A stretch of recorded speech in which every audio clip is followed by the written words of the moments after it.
Orang badut memasukkan pistol ke mulutnya.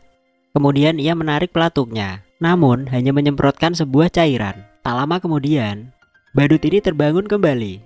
Apa yang terjadi dengan pemandangan aneh ini? Beberapa hari yang lalu, Ken sedang berperan menjadi badut. Dia menemukan wig yang dia gunakan, tidak bisa dia lepas. Bahkan hidungnya juga menempel. Dia hanya bisa berteriak kesakitan, lalu menggunakan pisau untuk melepaskan kostumnya. Tapi kostum itu bahkan tidak robek. Pisau itu malah melukai tangannya. Ken lalu membalut lukanya dengan perban besar. Dia menemukan gergaji mesin dan mencoba merobek pakaiannya. Ketika mesin dinyalakan, tiba-tiba pisau gergaji itu terbelah dua. Yang aneh, pakaian itu tidak rusak sama sekali. Lalu Ken meminta bantuan istrinya, Meg. Meg mencari penjepit untuk menjepit hidungnya, kemudian menariknya dengan keras. Akhirnya hidung badut itu lepas. Tapi hidung Ken juga ikut robek. Lalu Meg menyadari wig yang dipakai Ken menyatu dengan kepalanya dan menjadi rambut asli. Kostum badut ini membuat Ken panik. Demi mencari tahu rahasia kostum badut ini, dia mencari berbagai informasi. Akhirnya dia menemukan pemilik kostum badut ini. Lalu Ken menjelaskan kepadanya ada yang aneh dengan kostum yang dia pakai. Lalu pemilik kostum segera memintanya untuk bertemu. Saat ini Ken masih belum menyadari bahwa di tangan kanannya pembuluh darahnya perlahan berubah menjadi hitam. Scene berpindah ke tempat tujuan. Pemilik kostum bernama Carson ini kemudian mengeluarkan sebuah buku kuno, menceritakan kepada Ken kisah badut ini. Dia berkata, dahulu kala, badut adalah iblis yang memakan anak-anak. Kemudian seiring waktu, orang-orang secara bertahap melupakannya. Ternyata, dia menjadi badut demi mendekati anak-anak. Tiba-tiba, Ken merasa pusing dan seketika tidak sadarkan diri. Saat terbangun kembali, dia sudah terikat. Carson memegang sebuah kapak dan akan memenggalnya. Melihat Carson yang akan membunuhnya, Ken berjuang untuk melepaskan diri dari tali ini. Ketika melihat kapak masih menancap di bahunya, Ken merasa panik. Namun dia tidak merasa sakit sama sekali. Ken marah dan menyerang Carson. Ketika Ken bertarung, Ken akhirnya bisa menangkap Carson. Sampai pada saat Carson memberitahu alasannya, ternyata kostum badut ini terbuat dari rambut dan kulit iblis.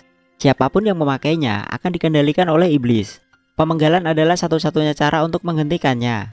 Mendengar itu, Ken ketakutan. Agar apa yang dikatakan Carson tidak menjadi kenyataan, Ken meninggalkan kota dan tinggal di sebuah penginapan. Ketika ia hendak membuka pintu, seorang bocil tiba-tiba muncul.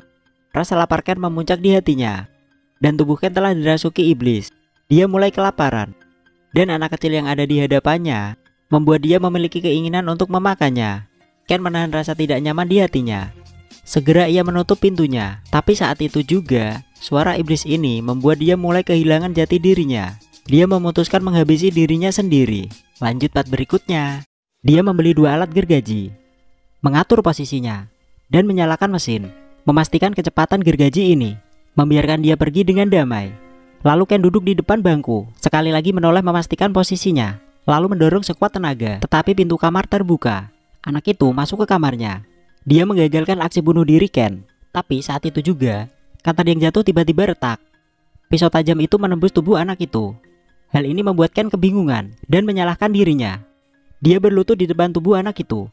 Kemudian, dia tidak bisa berhenti menjilati darah di jari-jarinya. Dia tidak bisa lagi menahan dirinya. Lalu, dia menutup pintu kamarnya. Tak lama kemudian, Meg datang untuk mencarinya. Ken tidak bisa mengendalikan dirinya, meringkuk di sudut dan merasa menderita. Meg berkata padanya, tidak peduli apapun yang terjadi, mereka akan menghadapinya bersama. Di bawah bujukan Meg, Ken memutuskan untuk pulang bersamanya. Dia meminta Meg untuk mengikatnya di ruang bawah tanah dan memintanya harus menguncinya. Apapun yang terjadi, Meg tidak boleh melepaskannya. Tak lama kemudian, perlahan Ken mulai berubah. Tatapannya berubah menjadi tatapan iblis. Dan saat itu juga, anaknya, Jack, kembali dari sekolah, mendengar suara ayahnya di ruang bawah tanah.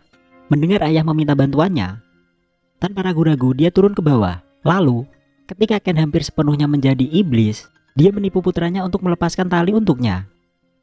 Meg yang baru tiba di rumah menyadari bahwa Ken telah menghilang. Tapi untungnya masih ada rasa cinta Ken kepada putranya, dan dia melepaskan putranya dan melarikan diri. Ken yang telah berubah menjadi iblis, dia masuk ke sebuah rumah mewah karena di sini ada makanan favoritnya. Tidak salah lagi, mangsanya adalah bocah ini. Bocah ini merasakan seperti ada yang datang.